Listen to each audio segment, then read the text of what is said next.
Salut, j'espère que tu vas bien. On se retrouve aujourd'hui pour une nouvelle vidéo. En tout cas, si tu ne me connais pas, moi c'est Adeline. Je suis brain designer spécialisée dans le graphisme et aussi la mode. Et aujourd'hui, je t'emmène avec moi dans l'élaboration d'une identité visuelle pour une cliente. Alors en gros, j'ai une personne qui est venue me contacter parce qu'elle souhaitait réaliser donc une identité visuelle pour son entreprise et aussi l'élaboration d'un site web, un site vitrine. Avant de passer à la création du coup de l'identité visuelle, ce que je fais, c'est que j'essaie du coup d'abord d'apprendre à connaître ma cliente mais aussi son entreprise, et pour ça je m'aide d'un petit questionnaire que je fais remplir du coup sur l'espace Notion. Si tu ne connais pas, c'est une plateforme qui t'aide en tout cas à organiser ton travail, mais pas que. Donc cette personne-là va remplir ce questionnaire et juste après on va pouvoir établir un premier brief ensemble. Les questions que tu pourras retrouver dans ce questionnaire, ça va être des questions qui sont très orientées du coup sur ton entreprise. Donc ça va être par exemple quoi tu es spécialisé, qui sont tes concurrents, quelles sont tes valeurs, ainsi de suite. Et du coup toutes ces questions-là vont beaucoup m'aider pour l'élaboration de son identité visuelle, parce que en gros, si tu viens par exemple avec une intention de créer une marque de vêtements, par exemple tu te spécialises dans le jean parce que malheureusement tu ne peux pas avoir plusieurs produits, donc tu vas plutôt axer ta première offre sur un monoproduit. Mais si à long terme tu aimerais te diversifier et avoir plus de produits, du coup je le saurai à travers ce questionnaire et je pourrais me dire je vulgarise un peu, mais je vais pas faire un logo avec un jean par exemple. Donc c'est pour ça que ce questionnaire est très important, parce que moi ça va me permettre d'avancer et de créer donc toute ton identité visuelle à partir de ça. Une fois que ça c'est fait, donc on établit le premier brief, on le valide ensemble. Une fois que c'est validé, là c'est la partie la plus fun, on va pouvoir créer donc cette identité visuelle. Dans un premier temps, ce qu'on va faire, c'est élaborer une planche mood board, c'est-à-dire une planche inspiration. Ce sont des images d'inspiration qui vont donner en gros une DA de ta future identité visuelle. Une fois qu'on a établi cette première planche mood board, moi je vais la présenter à mon client et ensuite on va du coup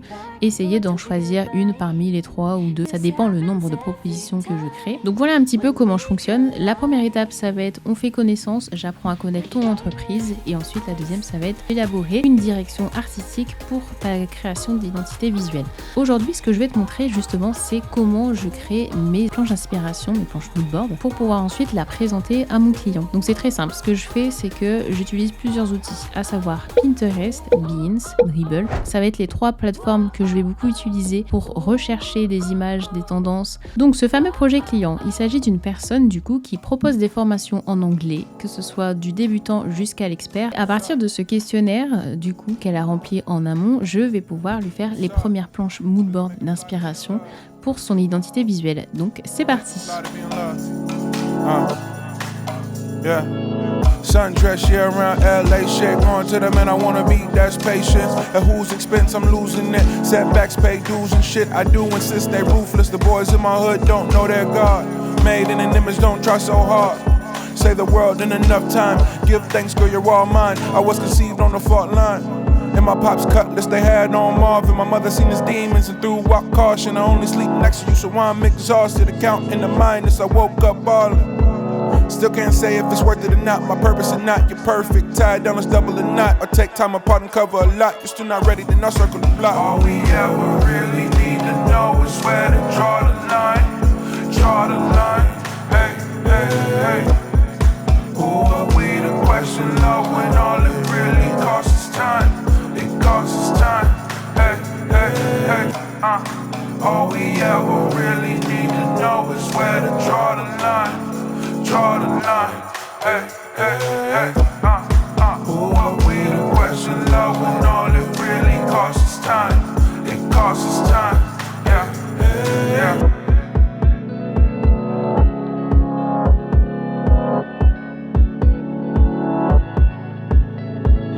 Can a real fall in love anymore? Met the Mary on the rooftop. All the shame with a true stop. Pulp Fiction with a new plot. UGK landed on top. Disconnected how the car dropped. So out of touch. Need Wi-Fi for what I'm searching for. Tunnel vision costs a lot now, no remorse. But can you really fake the black if there's no allure? Of course, I'm out the same night. Wanna bet LAX gonna delay my flight. California tax high, guess I name my price. Love is just space, overstayed this time. Did I mention that it's standby? Nuke to a landmine, dial up on a landline. You know how to get a hold of me. Damn near what we supposed to be. The whole world feel like home to me. All we ever really need to know is where to draw the line. Draw the line, hey, hey, hey. Who are we to question love when all it really costs?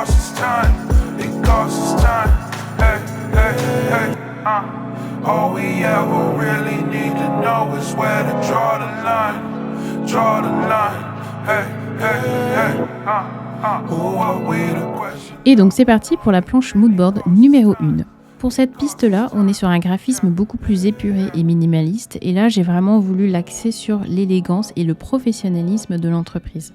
En fait, elle va mettre en avant un esthétique qui est assez raffiné par sa typographie qui est très stylisée, comme ce que vous pouvez voir sur l'image numéro 1. Et donc, du coup, pour cette planche-là, toute la charte graphique, elle va s'articuler autour des mots. En fait, elle s'inspire beaucoup de la phonétique parce que je trouvais que les mots, ça va être l'élément clé de cette piste graphique. Les mots sont très représentatifs de l'entreprise. À travers les mots, du coup, on communique et on parle. Et en fait, je voulais, du coup, plus utiliser l'esthétique des mots, c'est-à-dire les lettres, comment elles sont faites. Ça peut être de la typographie sans sérif, avec sérif. C'est vraiment tout cet aspect-là, design des mots, que j'ai envie de m'inspirer. Ils peuvent servir à la fois de décoration, comme un motif par exemple. On peut très bien se dire, à partir de cette lettre G, je vais créer un motif tout autour qui crée beaucoup d'originalité, je trouve, et de créativité dans la manière dont on va manipuler justement toute cette esthétique autour du mot. Donc voilà, en tout cas, on est sur un design très minimaliste pour une meilleure compréhension des différentes activités que l'entreprise peut proposer. Je vais vous parler un petit peu de la gamme couleur. Je suis partie sur une gamme couleur qui est assez minimaliste et qui justement reprend tous ces codes très élégants, très épurés. À savoir, on est sur un bleu marine. J'aime bien les faux noirs parce que les faux noirs, c'est ce qui va justement donner toute cette élégance, avec des couleurs qui se contrastent, comme l'orange ou le vert, qui viennent justement créer du coup ce contraste, mais aussi apporter de l'originalité et du peps et du dynamique dans cette charte graphique. Parce que justement, je voulais un petit peu casser ce côté élégant, minimaliste, très sophistiqué, pour le rendre accessible en fait à la future clientèle, en injectant ces couleurs un peu peps par touche, pas forcément des gros aplats de couleurs, mais toujours par petites touches pour amener un petit peu plus de dynamique et d'originalité, de la créativité dans cette charte graphique. Ensuite, on a une palette de couleurs qui serait plus axée sur des neutres, parce que les neutres, c'est des couleurs qu'on peut réutiliser dans tout support de communication, et c'est des couleurs qui vont très bien s'associer avec des couleurs comme l'orange, comme le vert, comme sur cette planche moodboard. Et ce qui est intéressant, c'est qu'on peut vraiment créer tout un visuel qui va être à la fois sophistiqué, mais pas trop, qui soit accessible et qui donne envie en tout cas de vouloir s'inscrire à cette formation. En tout cas pour mes planches moodboard, ce que j'essaie de faire, c'est de mettre plusieurs éléments, que ce soit de la typographie, de la gamme couleur, ça peut être aussi du motif, et le but c'est vraiment d'avoir tout un univers, que la personne puisse se projeter en fait et se dire que plus tard mon identité visuelle, c'est vers ça qu'on va aller. Donc là dans cette moodboard j'ai mis un petit peu tout, j'ai mis des images justement avec des mises en situation, par exemple le client avec le professionnel, j'ai essayé de mettre des images qui soient plus axé sur de la typographie comme sur la numéro 1 ou la numéro 3 ou même la dernière image, et aussi de la couleur parce que la couleur c'est très important aussi de se projeter par rapport à ça. Donc ça c'était ma première planche moodboard. Ensuite on va passer à la deuxième. Ce qui est intéressant sur la deuxième, c'est qu'on est sur quelque chose de totalement différent, mais on sent quand même qu'il y a un fil conducteur dans les deux. Voilà la deuxième planche moodboard. Comme je vous disais précédemment, on est sur quelque chose de totalement différent. Différent par la couleur déjà. J'ai voulu vraiment axer sur quelque chose d'original et de très ludique. Le côté ludique, je trouve que c'est très intéressant de le développer parce que quand on est dans une situation d'apprentissage, le fait que ce soit ludique, attractif et que ce soit facile, je trouve que c'est beaucoup plus rassurant pour la personne justement qui bénéficie de ce service. Avoir un design qui est fonctionnel et qui est ludique, ça peut beaucoup aider à l'apprentissage comme je vous disais, et cette charte graphique va beaucoup s'articuler autour de ça. Ici on est sur quelque chose de très identifiable par les couleurs vibrantes. J'ai choisi une gamme couleur qui pour le coup reprend un petit peu le vert et le orangé parce que c'est des couleurs qu'on va beaucoup retrouver justement dans le domaine de l'éducation et de la formation, contrasté toujours avec des neutres et des bleus marines parce que je voulais vraiment qu'on ait ce côté professionnel et élégant. Donc là pareil, comme je vous disais tout à l'heure, on est toujours sur le même fil conducteur, à savoir qu'ici je travaille aussi de la typographie mais de manière différente. Donc là on est sur des formes qui sont très géométriques pour le coup, très franches, des formes vectorielles, c'est-à-dire des formes qui ne sont pas pixelisées, et c'est des formes qui sont très franches au niveau des lignes. Et en fait le but ça va être de jouer justement autour des mots, comme je disais tout à l'heure, mais de manière ludique. Donc voilà pour cette deuxième planche. Je voulais vraiment qu'on ait deux univers graphiques qui soient différents pour justement essayer de travailler différentes pistes. La première, on était sur quelque chose de très minimaliste, de très élégant. On est plus axé sur le professionnel. Et la deuxième, là, on va être sur quelque chose d'un peu plus fun, d'un peu plus dynamique, sur des formes qui sont très ludiques, des couleurs très vives. Troisième moodboard. Sur cette moodboard là, on est sur une piste créative qui privilégie le monochrome. Alors le monochrome, c'est-à-dire que en gros, vous avez une couleur que vous allez décliner de différentes teintes. Comme ici sur le vert ou le orange. Le but, ça va être de prendre une couleur et de la décliner en plusieurs teintes. Donc ça peut partir du plus foncé jusqu'au plus clair. Et moi, ce que je me suis dit, ça peut être intéressant de le contraster avec toujours mes neutres et une couleur un peu plus foncée, du type bleu marine, comme ce que j'ai pu utiliser sur mes précédentes moodboards. Toute la charte graphique, elle va s'articuler autour de cette couleur.